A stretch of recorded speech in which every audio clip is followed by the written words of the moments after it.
In the Disney movie Aladdin, there is a scene in which Aladdin comes on his magic carpet to the palace of Princess Jasmine. And when he arrives, he asks Jasmine if she would like to come with him to see what he calls a whole new world. Now, the reaction Jasmine has is very interesting because she seems disgusted almost by this request, as if it's not even possible for her to even accept it or to even comprehend it. And Aladdin, seeing this reaction, simply extends his hand to her and asks her, "Do you trust me?"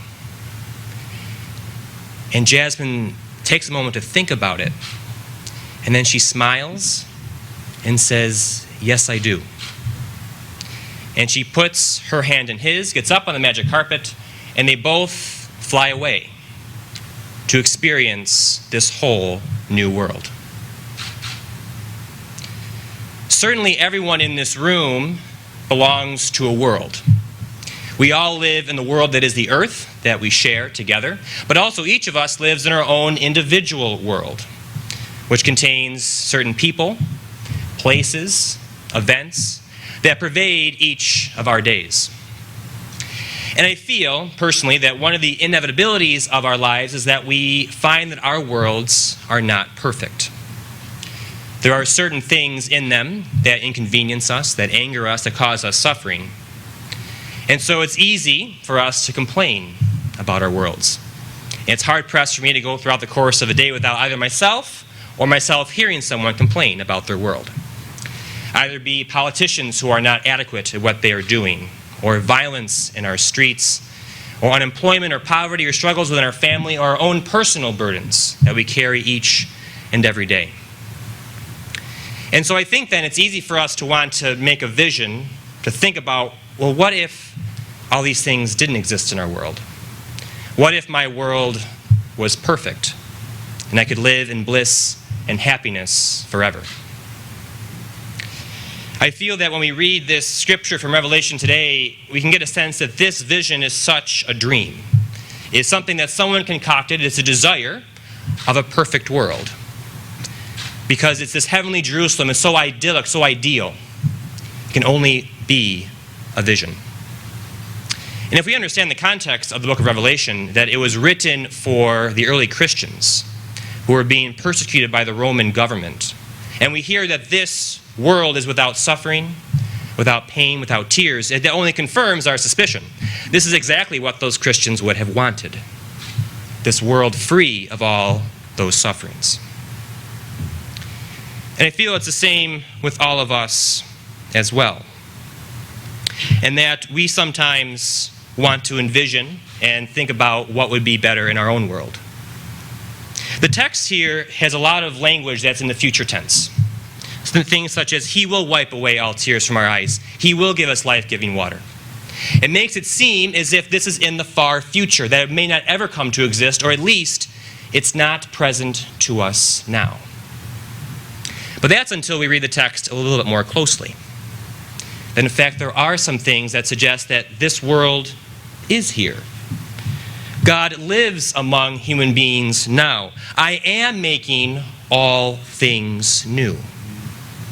This isn't only a vision that's in the future, but in a sense it's being made now. It's the whole eschatological already, but not yet.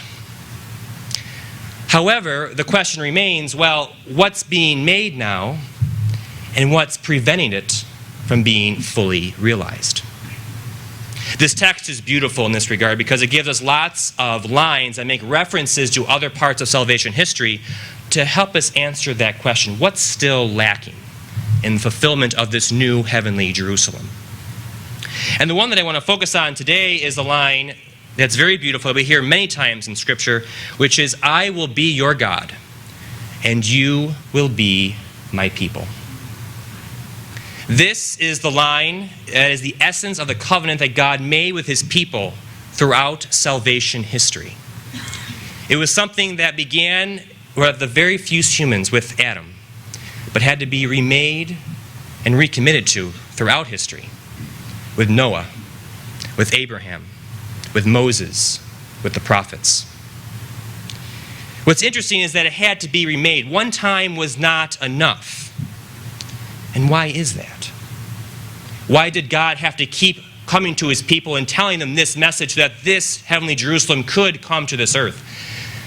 Well, if we read the Old Testament, we see that every time God made this covenant with his people turned away from him. Sin again entered the picture and the effects of that sin. And it was that precisely that prevented the full realization of the covenant, the full realization of the new and heavenly Jerusalem. That is the realization that we still have in our world today. We still see sin, we still see suffering, we still see hatred and death. And it's still that prevents the full realization of the kingdom. But my friends, something has changed. Something dramatic has changed. And there's one simple line in this passage that tells us what that is. And that is, it is accomplished. Or we can say, it is finished. The exact final words of Christ on the cross. Because it was in that moment in his death that he finished this. That he made the kingdom come on this earth. That he made it a reality. Now, if you're like me, I hear that, I'm a little skeptical. Because, yeah, this is all fine and good. Christ, you finished this. But quite frankly, I still don't see it. I still sit in front of my TV and I see people being killed in Paris and in San Bernardino. I still walk through my community and see the violence and the gangs and the hatred that exists. I still see the struggle within my own family. I still feel the burdens in my own life. God, it's all fine and good that you finished this, but I still don't see it. But then, what did Christ accomplish on that cross? What was the thing that would bring this kingdom to this earth? And the thing that he did, what he finished, is that he stripped the power away from sin. He stripped the power away from suffering. He stripped the power away from hatred and death. Now it no longer has the power to deter God's plan to make this a full realization. They no longer have grasp in our lives. They no longer have the final word. And that's the whole point of the book of Revelation. Is that the author writes to the early Christians and to us to tell us that you will still experience these things. The sin is not gone, the death is not gone, the hatred is not gone, but now it has no more power. This will come true. Our call then is to trust in God that he has won. The call of the Christian life is to know that if we walk with him, that we take his hand, he will lead us to this new Jerusalem. We will see it in all of its glory. And we will have heavenly bliss with him. But my friends, this is still an incredibly hard call for all of us. Because imagine the early Christians hearing this. Every day they saw their loved ones being persecuted, being tortured, being killed brutally. And they wanted to say, this is all fine and good, but I still see that winning. I still see the hatred winning. I still see the death winning. How can this come about? And my friends, I feel as if we are not much different than they.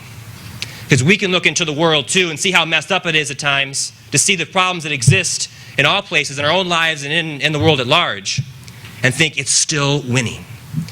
Sin is still winning. Suffering is still winning. How can this come about?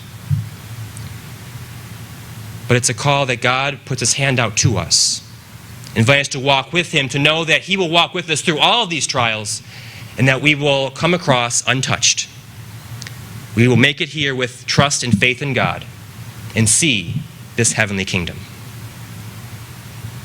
I think that's why I like that scene from Aladdin so much. Because God, like Aladdin, comes to us constantly, inviting us to this whole new world. Yet we, like Jasmine, can have a response that's like very repugnant, thinking, how can this be?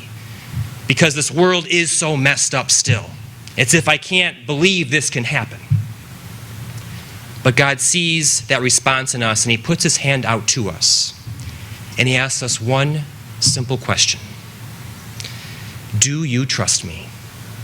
Do you trust that I have won? Do you trust that I have destroyed the power of sin and death and hatred in this world? Do you believe you can walk through this world through the persecutions, and still end up on the other side in this heavenly kingdom.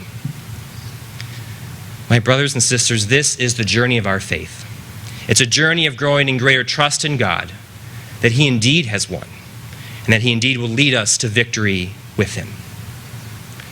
And with that conviction in our hearts and in our lives, we too can smile with our God and say confidently, "Yes, I do." And we can put our hand in His, become more united with Him, and let Him lead us and guide us to a whole new world.